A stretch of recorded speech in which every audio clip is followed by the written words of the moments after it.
ಎಲ್ಲ ಪ್ರೀತಿಯ ವೀಕ್ಷಕರಿಗೆ ನಮಸ್ಕಾರ. ನಾನು ಈ ಹಿಂದೆ ಕೆ ವಿ ರಾಜು ಅವ್ರ ಬಗ್ಗೆ ತುಂಬ ಎಪಿಸೋಡ್ಗಳು ಮಾಡಿದ್ದೀನಿ. ಅವರ ಜೀವನದ ಬಗ್ಗೆನೂ ಹೇಳಿದ್ದೆ, ಅವರ ಸಿನಿಮಾದ ಬಗ್ಗೆ ಹೇಳಿದ್ದೆ.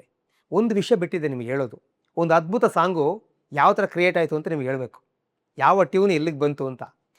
2002 ಅಥವಾ 1 ಅಥವಾ 2 ಆ ಟೈಮಲ್ಲಿ ಕೆ ವಿ ರಾಜು ಅವರು ಡುವೆಟ್ ಅನ್ನೋ ಸಿನಿಮಾ ಮಾಡೋಕೆ ಹೊರಡ್ತಾರೆ. ಡುವೆಟ್ ಅದು ಚೆನ್ನಾಗಿದೆ ಕತೆ. ಆ್ಯಕ್ಚುಲಿ ಒಂದು ಯಂಗ್ ಕಪಲ್ಸ್ ಮಧ್ಯೆ ನಡೆಯುವಂಥ ಕತೆ.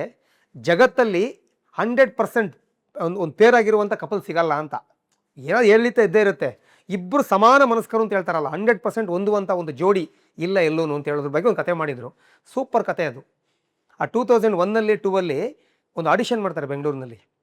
ತುಂಬ ಆಗಿನ ಯಂಗ್ಸ್ಟರ್ಸು ಎಲ್ಲ ಬಂದಿರ್ತಾರೆ ಆಡಿಷನ್ಗೆ. ಕೆ ವಿ ರಾಜು ಅವ್ರ ಆಡಿಷನ್ ಅಂದರೆ ತುಂಬ ಜನ ಬರೋರು. ಒಂದು ಪುಟ್ಟಣ ಕಣಗಾಲ್ ಆ ಸಿನಿಮಾದ ಆಡಿಷನ್ ಇದ್ದಾಗಿರೋದು. ಅವ್ರ ಡೈರೆಕ್ಷನಲ್ಲಿ ಕೆಲಸ ಮಾಡಿದ್ರೆ ತುಂಬ ಆ್ಯಕ್ಟಿಂಗ್ ಅವಕಾಶ ಇರುತ್ತೆ, ಸ್ಕೋಪ್ ಇರುತ್ತೆ, ಒಳ್ಳೆ ಸಿನಿಮಾಗಳು ಕೊಡ್ತಾರೆ ಅಂತ ಹೇಳೋ ಒಂದು ನಂಬಿಕೆ, ಅಭಿಪ್ರಾಯ ಹಾಗೂ ನಿಜ ಕೂಡ ಅದು. ಅದೇ ಸಮಯದಲ್ಲಿ ಅದೇ ಆಡಿಷನ್ಗೆ ವಿಜಯ ರಾಘವೇಂದ್ರ, ಮುರಳಿಯವರು ಕೂಡ ಬರ್ತಾರೆ.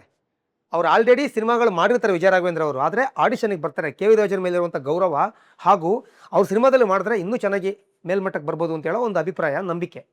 ಅವರು ಕೂಡ ಬರ್ತಾರೆ, ಆಡಿಷನ್ ಮಾಡ್ತಾರೆ, ಒಳ್ಳೆ ಕಥೆನೂ ಮಾಡಿರ್ತಾರೆ. ಆ ನಂತರ ಅದು ಸ್ವಲ್ಪ ಡಿಲೇ ಆಗ್ತಿರುತ್ತದೆ. ಆಮೇಲೆ ದರ್ಶನ್ ಅವರಿಗೆ ಅದು ಕತೆ ಹೇಳ್ತಾರೆ ಕೆ ವಿ ರಾಜು ಅವರು. ದರ್ಶನ್ ಅವರು ತುಂಬ ಇಷ್ಟಪಡ್ತಾರೆ. ಆ 2001-2 ದರ್ಶನ್ ಅವ್ರಿಗೆ ಅಂಥ ಕತೆ ಸೂಟ್ ಆಗೋದು. ಎಲ್ಲಿ ಸಿಕ್ಕಿದ್ರು ಕೆ ವಿ ರಾಜು ಅವರ ದರ್ಶನ್ ಅವ್ರು ಕೇಳೋರಂತೆ, ಸರ್ ಆ ಡುವೆಟ್ ಕತೆ ಏನಾಯಿತು ಮಾಡಿ ಸರ್, ನಾನು ಆ್ಯಕ್ಟ್ ಮಾಡ್ತೀನಿ ಮಾಡಿ ಸರ್ ಅಂತ ಹೇಳೋರಂತೆ ದರ್ಶನ್ ಅವರು. ಅವ್ರ ಸಿನಿಮಾದಲ್ಲಿ ಆ್ಯಕ್ಟ್ ಮಾಡೋಕ್ಕೆ ತುಂಬ ಆಸೆ ಪಡ್ತಿದ್ರು. ಕೆ ವಿ ರಾಜು ಅವರು ಇರಪ್ಪ ಆಯಿತು ಮಾಡೋಣ ಅಂತ ಹೇಳ್ತಿದ್ರು. ಆದರೆ ಒಂದು ಸಲ ಆ ಸಿನಿಮಾ ಡಿಲೇ ಆದರೆ, ಅಂದರೆ ಸಿನಿಮಾದ ಮುಹೂರ್ತ ಎಲ್ಲ ಮಾಡಿ ಡಿಲೇ ಆದರೆ ಆಗೋದಿಲ್ಲ, ಸಿನಿಮಾ ಕಷ್ಟನೇ, ಒಂದೊಂದು ಆಗ್ಬಿಡುತ್ತೆ. ಇಲ್ಲ ಅಂದರೆ ಆಡಿಷನ್ ಎಲ್ಲ ಮಾಡಿ ಮುಂದಿನ ವರ್ಷ ಮಾಡೋಣ ಅಂತ ಬಿಟ್ಟರೆ ಅದು ಕೂಡ ಡಿಲೇ. ಈ ರೀತಿ ಕೆ ವಿ ರಾಜು ಅವ್ರದ್ದು ಯಾಕೋ ಮುಂದಕ್ಕೆ ಆಗ್ತಿರ್ತಾರೆ. ಅವರು ಕೆಲವು ಸಿನಿಮಾಗಳಲ್ಲಿ ಬ್ಯುಸಿಯಾಗಿರ್ತಾರೆ. ಆ ಸಿನಿಮಾಗೆ ಗುರುಕಿರಣ್ ಅವರು ಮ್ಯೂಸಿಕ್ ಮಾಡಬೇಕಾಗಿರುತ್ತೆ, ಅವರು ಕೂಡ ಬೇರೆ ಆ ಸಿನಿಮಾದಲ್ಲಿ ಬ್ಯುಸಿಯಾಗಿರ್ತಾರೆ. ದರ್ಶನ್ ಅವ್ರ ಮಾತ್ರ ಕಂಡಾಗೆಲ್ಲ ಕೇಳೋರು. ಕೆ ವಿ ರಾಜು ಅವ್ರಿಗೆ ಕನ್ಫ್ಯೂಸ್ ಆಗುತ್ತೆ, ದರ್ಶನ್ ಅವ್ರಿಗೆ ಮಾಡೋದಾ ಬೇರೆಯವ್ರಿಗೆ ಮಾಡೋದಾ ಅಂತ. ಅದು ಹಂಗೆ ಮುಂದೆ ಹೋಗ್ತಿರುತ್ತೆ. ಆದರೆ ಆ ಸಿನಿಮಾ ಆಗಲ್ಲ. ಆದರೆ ಆ ಸಿನಿಮಾದು ಕಂಪೋಸಿಂಗ್ ಆಗಿರುತ್ತೆ, ಟ್ಯೂನ್ ಕಂಪೋಸಿಂಗ್ ಆಗಿರುತ್ತೆ. ಬೆಂಗಳೂರಿನಲ್ಲಿ ಒಂದು ಹೋಟೆಲಲ್ಲಿ ಕೂತ್ಕೊಂಡು ಕೆ ವಿ ರಾಜು ಅವರು, ಗುರುಕಿರಣ್ ಅವರು ಟ್ಯೂನ್ ಕಂಪೋಸ್ ಮಾಡಿರ್ತಾರೆ ಡುವೆಟ್ ಸಿನಿಮಾಗೆ. ಒಂದು ಒಳ್ಳೆ ಟ್ಯೂನ್ ಹಾಕಿರ್ತಾರೆ ಗುರುಕಿರಣ್ ಅವರು, ಅದನ್ನ ಕೆ ವಿ ರಾಜು ಅವರು ಒಪ್ಪಿರ್ತಾರೆ, ಚೆನ್ನಾಗಿದೆ ಇದು ಅಂತ. ಆದರೆ ಸಿನಿಮಾ ಆಗದಿರೋ ಕಾರಣ, ಅಂದರೆ ಅದು ಮುಂದುವರೆಯೋದಿರೋ ಕಾರಣ ಅದು ಹಂಗೆ ಇರುತ್ತೆ. ಆ ಟ್ಯೂನೇ ಮುಂದಿನ ದಿನಗಳಲ್ಲಿ 2003ರಲ್ಲಿ ಶ್ರೀ ಮುರಳಿ ಅವರು ಆ್ಯಕ್ಟ್ ಮಾಡಿದಂಥ ಕಂಠಿ ಸಿನಿಮಾದ ಜಿನು ಜಿನುಗೋ ಜೇನ ಹನಿ, ಜಿನು ಜಿನುಗೋ ಜೇನ ಹನಿ, ಮಿನು ಮಿನುಗೋ ತುಟಿಗೆ ಇಬ್ಬನಿ ಅಂತ ಮಾಡಿದ್ದಾರೆ. ಅದೇ ಹಾಡು. ಆದರೆ ಲಿರಿಕ್ಸ್ ಆಮೇಲೆ ಬರೆಯೋದು ನಮ್ಮ ಕವಿರಾಜ್ ಅವರು ಬಂದು ಬರೆಯೋದು. ಸೂಪರಾಗಿ ಬರೆದ್ರು. ಎಸ್ ಪಿ ಬಿ ಅವರು, ಚಿತ್ರಮ್ಮ ಅವರು ಜೀವ ತುಂಬಿ ಹಾಡಿದ್ದಾರೆ. ಇವತ್ತಿಗೂ ಶ್ರೀ ಮುರಳಿ ಅವರಿಗೆ ಒಂದು ಸಾರ್ವಕಾಲಿಕ ಹಿಟ್ ಹಾಡು ಅಂದರೆ ಜಿನು ಜಿನುಗೋ ಆ ಹಾಡು, ಕಂಠಿ ಸಿನಿಮಾದು.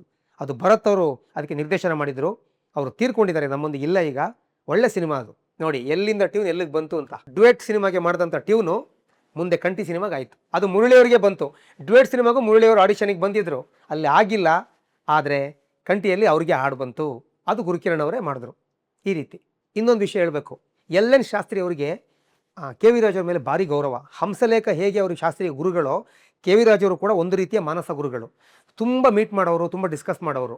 ಎಲ್ಲಿಯಾದರೂ ಟೈಮ್ ಇದ್ದರೆ ಇಬ್ಬರು ಒಟ್ಟಿಗೆ ಕೂತ್ರೆ ಶಾಸ್ತ್ರಿ ಅವರು ಟ್ಯೂನ್ ಹಾಕೋರು ಆ ಪಿಯಾನೋದಲ್ಲಿ. ಅದನ್ನ ನಮ್ಮ ಕೆ ವಿ ರಾಜು ಅವರು ರೆಕಾರ್ಡ್ ಮಾಡ್ಕೊಳ್ಳೋರು. ಇಬ್ಬರು ಸೇರಿ ಆ ಟ್ಯೂನ್ ಹಾಕ್ತಾರೆ, ರೆಕಾರ್ಡ್ ಮಾಡ್ಕೊಳ್ಳೋರು. ಈ ರೀತಿ ಅವರಿಬ್ಬರು ಸೇರಿ ಸೃಷ್ಟಿ ಮಾಡಿದಂಥ ಒಂದು 50-100 ಟ್ಯೂನ್ಗಳು ಎಲ್ ಎನ್ ಶಾಸ್ತ್ರಿ ಹತ್ರ ಇತ್ತು. ಇದೆ, ಈಗಲೂ ಇದೆ. ಅದು ಎಲ್ಲಿದೆ ಗೊತ್ತಿಲ್ಲ, ಯಾಕೆಂದರೆ ಶಾಸ್ತ್ರಿ ನಮ್ಮೊಂದಿಗಿಲ್ಲ, ಕೆ ವಿ ರಾಜು ಅವರು ಇಲ್ಲ. ನೋಡಿ, ತುಂಬ ಜನರನ್ನು ಕಳ್ಕೊಂಡಿದ್ದೀವಿ. ಆ ಪ್ರತಿಭಾವಂತರನ್ನ ಕಳ್ಕೊಂಡ್ರು ಕೂಡ ಅವ್ರು ಮಾಡಿದಂಥ ಕೆಲಸಗಳು ಎಷ್ಟೋ ಎಲೆಮರಕಾಯಿ ಹೆಂಗಿರುತ್ತೆ, ಅದು ನಿಮಗೆ ಹೇಳಬೇಕು ಅಂತ ಆಸೆ ಪಡ್ತೀನಿ. ತುಂಬ ಟ್ಯೂನ್ಗಳು ಒಟ್ಟಿಗೆ ಹಾಕಿದ್ರು ಕೂತ್ಕೊಂಡು, ಫ್ರೀ ಇದ್ದಾಗೆಲ್ಲ ಅದೇ ಮಾಡೋರು. ನಮಗೆ ಶಾಸ್ತ್ರಿ ಹೇಳಿದರು, ನಾವು ನಮ್ಮ ಕೆ ವಿ ರಾಜು ಕೂತ್ಕೊಂಡ್ರೆ ಯಾವ್ದಾರು ಕಂಪೋಸ್ ಮಾಡ್ತಿದ್ದೆ, ಅವ್ರನ್ನ ರೆಕಾರ್ಡ್ ಮಾಡ್ಕೊಂಡು ಅದಕ್ಕೊಂದು ಲಿರಿಕ್ಸ್ ಬರೆಯೋರು. ಇದು ತುಂಬ ಮಾಡಿ ಇಟ್ಕೊಂಡಿದ್ದೀವಿ, ಯಾವುದಕ್ಕ ಸಿನಿಮಾಗಳಿಗೆ ಮುಂದೆ ಬಂದಾಗ ಹಾಕ್ಬೋದು, ಲಿರಿಕ್ಸ್ ಹೊಂದಿಲ್ಲ ಅಂದರೆ ಟ್ಯೂನ್ ಹೊಂದುತ್ತೆ ಹಾಕ್ಬೋದು ಅಂತೇಳಿ ಒಂದು ಪ್ಲ್ಯಾನ್ ಮಾಡಿದ್ರು. ಒಂದು ಹವ್ಯಾಸ ಅದು, ಹಾಬಿ ಅದು. ಆ ರೀತಿ ಮಾಡಿದರು. ನೋಡಿ, ಈಗ ಈ ಒಂದು ಮಾಹಿತಿ ನಿಮಗೆ ಇಷ್ಟ ಆಗಿದೆ ಅಂದ್ಕೊಂಡಿದ್ದೀನಿ. ಡುವೆಟ್ ಸಿನಿಮಾಗೆ ಮಾಡಿದ್ದು ಟ್ಯೂನು ಕಂಠಿ ಸಿನಿಮಾಗೆ ಬಂತು. ಹಾಗೂ ಎಲ್ ಎನ್ ಶಾಸ್ತ್ರಿ ಮತ್ತು ಕೆ ವಿ ರಾಜು ಅವರ ಒಂದು ಸಂಬಂಧ, ಒಂದು ಗುರು ಶಿಷ್ಯ ಸಂಬಂಧ ಅಂತ ಕೂಡ ಹೇಳ್ಬೋದು. ಈ ಮಾಹಿತಿ ನಿಮ್ಗೆ ಇಷ್ಟ ಆಗಿದೆ ಅಂದ್ಕೊಂಡಿದ್ದೀನಿ. ಈಗ ಕಂಠಿ ಸಿನಿಮಾದ ಹಾಡುಗಳು ಕೇಳಿ, ಮುಂದೆ ಕಂಠಿ ಸಿನಿಮಾದ ಮಿಕ್ಕಿದ ಹಾಡುಗಳ ಬಗ್ಗೆ ನಾನು ಮಾಹಿತಿ ಕೊಡ್ತೀನಿ. ಓಕೆನಾ? Thank you.